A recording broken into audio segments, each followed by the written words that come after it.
Salut à tous la team OL, Thomas M. Show pour OL Fan TV.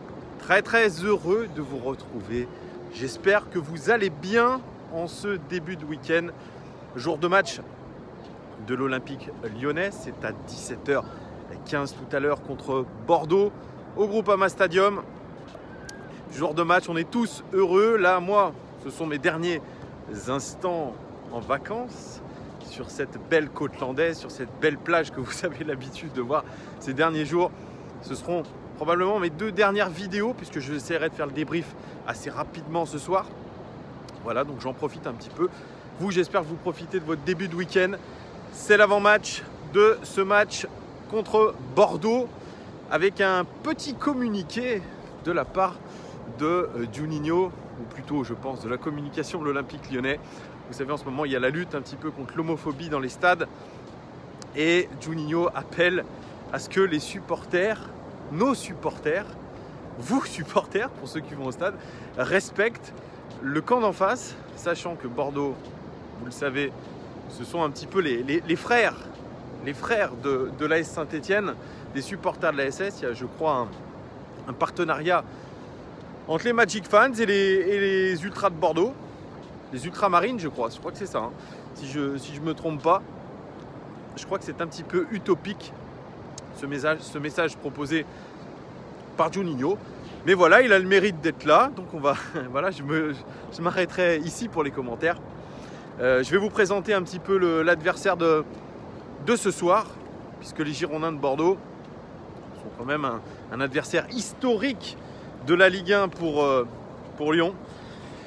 C'est un club historique de notre championnat tout simplement. La saison dernière, ils ont été pas loin d'être catastrophiques. Une fin de saison surtout catastrophique de la part des Girondins de Bordeaux. Ils ont fini 14e de Ligue 1 avec un nouveau coach qui est Paulo Sousa, qui arrivait avec de belles ambitions, avec franchement une belle ambition tactique, avec un beau plan de jeu, mais ça n'a pas vraiment fonctionné.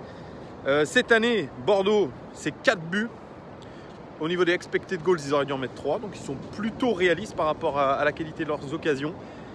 4 buts encaissés, ils auraient dû en encaisser que 2. Vous voyez, ils sont en sous-performance par rapport aux buts encaissés. Ils sont actuellement 9e avec seulement 4 points. Le dernier match, il a été gagné 2-0 à Dijon par les Girondins de Bordeaux. Alors au niveau du mercato, les arrivées. Kwateng, Nantes. Yujo Wang, qui est arrivé du Gamba Osaka au Japon. Benito, qui est arrivé des Young Boys. Laurent Koscielny, qui est la recrue majeure des Girondins en défense, qui est venu libre quasiment d'Arsenal. Mexer, défenseur de Rennes, qui est arrivé. Puis tout récemment, puisque je crois que ça s'est fait hier, une arrivée en prêt de Haït Benasser en provenance de Monaco. Au niveau des départs, il y a eu Cornelius, vous savez, le grand attaquant danois qui est reparti, voilà, de là où il venait. À l'Atalanta Bergame, vous avez Jules Koundé qui est parti au Betis Séville pour 25 millions d'euros. Vous avez Lucas Leragé qui a été définitivement acheté par le Genoa. Vous avez Valentin Vada qui a été acheté par Almeria. Et puis le départ aussi de Yann Caramo. Voilà, en tout cas, pour ces arrivées et ces départs du mercato bordelais. Au niveau de la composition, eh bien, notre ami Paulo Sousa, il mise sur une défense à 3. Il joue dans un système en 3-4-2-1 avec une seule pointe devant. En réalité, dans les faits, si on se base par rapport au match contre Dijon, qui était très abouti, c'est un 3-2-4-1. Mais je vais vous mettre les infographies avec la position moyenne des joueurs et les circuits préférentiels aussi. Celui qui a fait le plus de passes dans le dernier match, c'est Pablo, le défenseur, l'un des 3 défenseurs centraux. Celui qui amène qui amène dans le jeu le plus d'expected goals, eh bien c'est leur attaquant de pointe, et je vous en parlerai un tout petit peu après. C'est Wang Junso, bref, c'est un site coréen. C'est lui qui apporte le plus d'occasions d'expected goals dans le jeu. Ça, c'est je vais vous en parler tout de suite. C'est un attaquant, c'est la recrue phare en attaque des Girondins de Bordeaux. C'est un joueur qui vient du Japon. C'est un Sud-Coréen, international sud-coréen, je vais y arriver, élu meilleur footballeur sud-coréen de l'année, puisqu'avec le Gamba Osaka, son ancien club japonais, il a marqué 22 buts en 34 matchs, 3e meilleur buteur du championnat japonais derrière 2 Brésiliens. C'est une très très belle référence. Et avant qu'il parte du Gamba Osaka, il en était déjà à 7 buts. C'est un serial buteur, c'est une vraie belle recrue. Il faut qu'il s'adapte, mais il en est déjà à 2 buts. Il a marqué un super but, notamment contre Dijon, avec sa spéciale. Il part côté gauche, il repique au centre, et il enveloppe pied droit. Et il a une très très belle frappe. Et selon Paulo Sousa, il prend très bien les espaces, il est très mobile. Il est assez vif, mais il faut qu'il comprenne un peu plus ses partenaires. Et il faut qu'il prenne de temps en temps de meilleures décisions, mais il a un grand avenir. Vous allez me dire, mais c'est pas Heung-min Son le meilleur footballeur sud-coréen? Eh bien non, Heung-min Son c'est le meilleur athlète sud-coréen. Voilà. Mais en tout cas, c'est un joueur très très intéressant. Attention à sa qualité de frappe, à sa qualité de déplacement. Franchement, ça peut être l'un des dangers numéro 1 contre nous. Je préfère le dire, et vous voyez, c'est celui qui apporte le plus dans le jeu d'opportunités, d'expected goals en tout cas. Le plus de passes dans les zones dangereuses, eh bien c'est Kwarteng qui est positionné, l'ancien Nantais, en piston droit. Celui qui reçoit le plus de passes dans une zone dangereuse, eh bien c'est le Sud-Coréen. Vous voyez, il est bien placé à chaque fois. Celui qui porte le plus le ballon dans les zones dangereuses, Laurent Koscielny. On l'avait dit, sa qualité de relance est très bonne. C'est un joueur qui, s'il a de l'espace, qui n'est pas pressé devant lui, il va monter balle au pied. Et il a une capacité à casser les lignes avec ses passes. Voilà, c'était ça qui était intéressant. C'est pour ça qu'on s'était peut-être aussi intéressé à lui. Attention à Laurent Koscielny qu'il ne faudra pas trop laisser jouer. Et la dernière tactique de Silvinho, c'était un peu attendre que les défenseurs adverses montent pour ensuite les presser. Bien là, peut-être qu'il faudra y aller un peu plus comme contre Monaco, avec un Dembélé en voltigeur, pour essayer d'aller presser au mieux Laurent Koscielny. Et celui qui est le plus central dans le jeu, eh bien c'est aussi un de leurs défenseurs centraux, c'est Mexer, parce que cette défense centrale, elle est primordiale pour Paulo Sousa. Le jeu, il est un petit peu comme celui prôné par Silvinho, où les défenseurs centraux ont une responsabilité dans la construction par derrière. Il y a beaucoup de latéralité entre les 3 joueurs de derrière. Ça passe beaucoup par eux, que ce soit Pablo, Koscielny ou Mexer. Donc ça, pareil, il faudra essayer de les bousculer un petit peu dans ce schéma de jeu qui est un petit peu le même que nous. Hein. On fait circuler, on fait tourner le ballon entre les défenseurs centraux et les latéraux, ou les pistons pour Bordeaux, en attendant qu'il y ait une brèche qui se passe au milieu de terrain. Alors moi j'ai analysé, vous savez, cette zone 14, je vais vous mettre toujours la petite infographie, la zone 14 qui est le Golden Square. Apparemment, je le rappelle, si vous jouez dans cette zone 14, c'est une petite zone à l'entrée de la surface de réparation. Si vous faites des passes verticales dans la zone de penalty, dans la zone des 6 mètres, vous avez 4 fois plus de chances de marquer. Voilà, c'est une étude statistique, mais elle est intéressante puisque le site Between the Post, dont je me sers là pour utiliser toutes ces statistiques, bien utilise, regarde ce qui se passe dans la zone 14. Et la zone 14 contre Dijon pour Bordeaux, c'est 13 passes. 8 réussis, dont 2 dans la surface de réparation. Par contre, 0 passe décisive. Si on regarde par contre les half spaces, vous regardez aussi pareil sur l'infographie que je vais vous mettre, ce sont les 2 zones sur les côtés. Sur les half spaces, il y a eu 25 passes, 17 réussis, 7 dans la surface de réparation, 2 seulement réussis dans cette surface de réparation, 0 passe décisive. Vous voyez, il y a plus de passes utilisées dans les half spaces. Mais bon, regardez, dans la zone 14 quand même, 13 passes. Hein. Donc on essaye d'utiliser aussi cette zone au maximum. Paulo Sousa en conférence de presse d'avant-match, il s'est dit peu satisfait de la gestion du mercato par son club. Oui, parce que ça a été un mercato un petit peu compliqué. Il y a eu de nouveaux investisseurs américains qui sont arrivés et tout n'a pas été géré comme il faut. Il n'est pas satisfait. Le coach des Girondins de Bordeaux, il dit que voilà, ce sont des choses à l'avenir qui devront être gérées un peu mieux. Voilà, ce sont ses dires. Contre Lyon, il veut que tous ses joueurs se battent et soient au top de leur motivation. il a dit une phrase qui est très intéressante, Lyon est prenable. Vous voyez, ils viennent avec des ambitions, les Girondins de Bordeaux. Il dit qu'il faut avoir une idée de jeu d'un football intense. Les joueurs doivent être réguliers tout le match, chose qui a été travaillée énormément à l'entraînement par Paulo Sousa.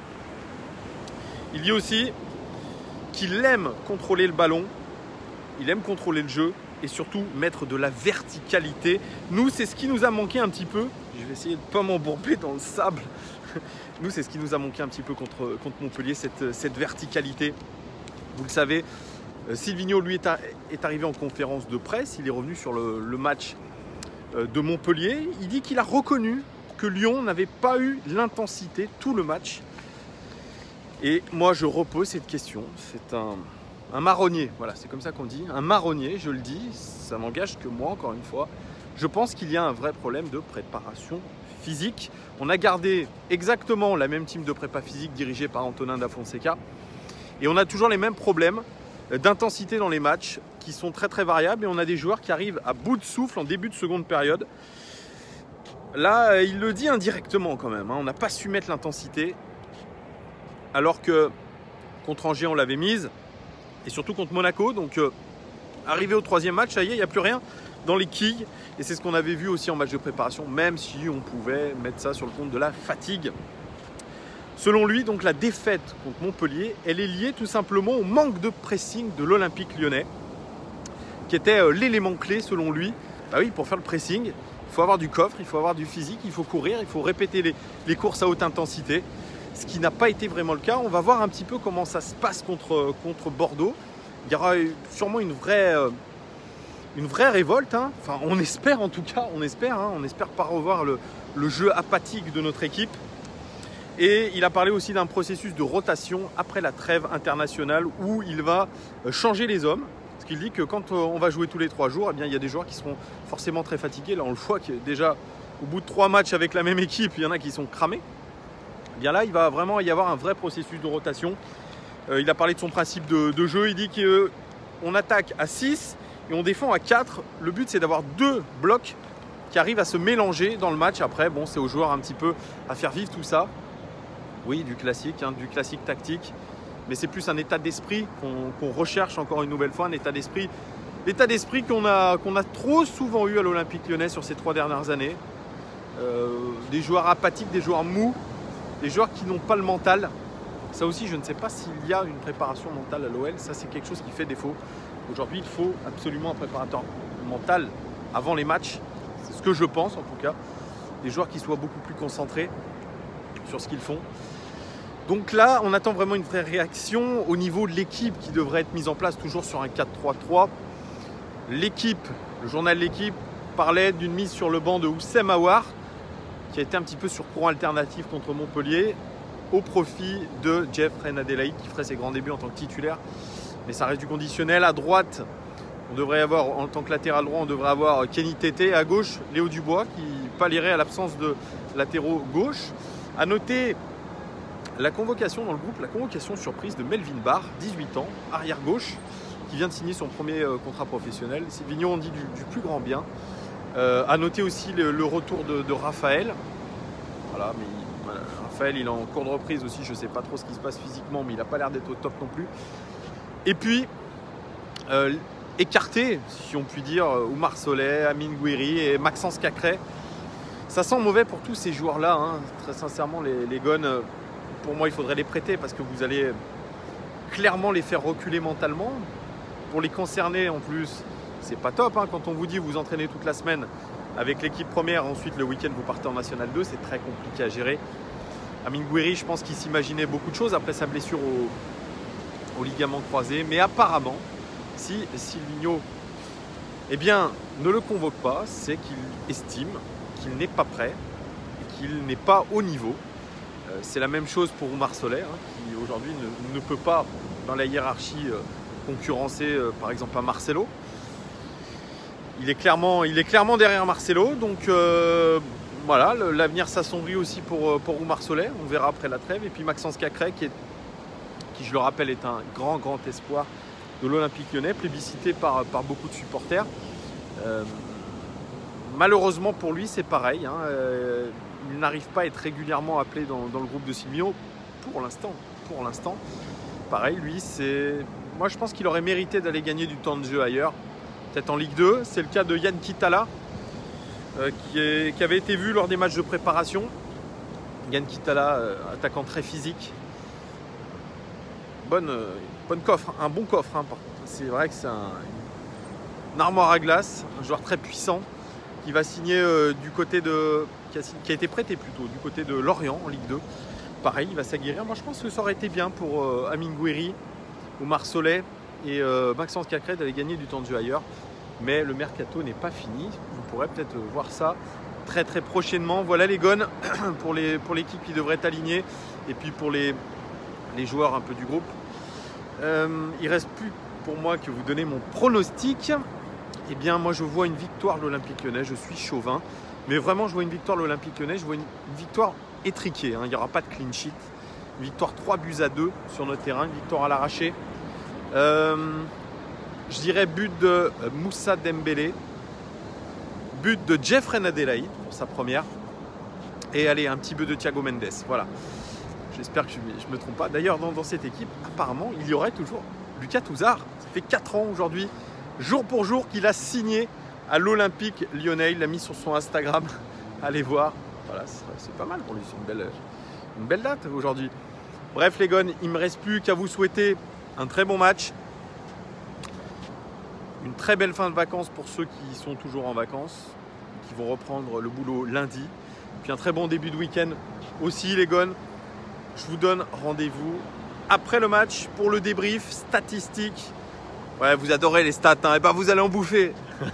Non, voilà, je noterai les joueurs, tout ça. On espère vraiment un beau match de l'Olympique Lyonnais. Je vous laisse, comme d'habitude, avec ce décor magique. J'adore. Il y a de la brume derrière moi. C'est de la brume marine. Hein. On dirait qu'il y a du brouillard. Ciao les gones.